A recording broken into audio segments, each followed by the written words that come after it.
The 25-year-old Real Madrid forward player Kylian Mbappe is currently facing a lot lately, being criticized and blamed for Real Madrid's current poor performance.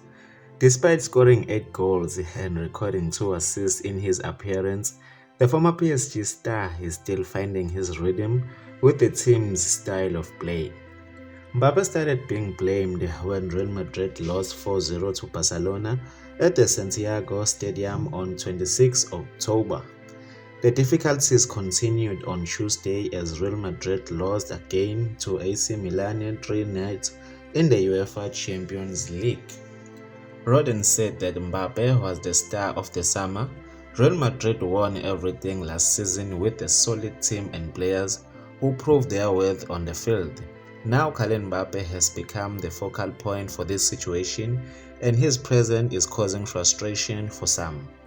Rodden continued saying that he has noticed his movement as the center forward have worsened, and he see him making decisions that go against Real Madrid's style of play. He continued saying that he has become a burden, saying Mbappe is the main one responsible for Real Madrid's weak stats. That was it for today. Please catch me on my next video.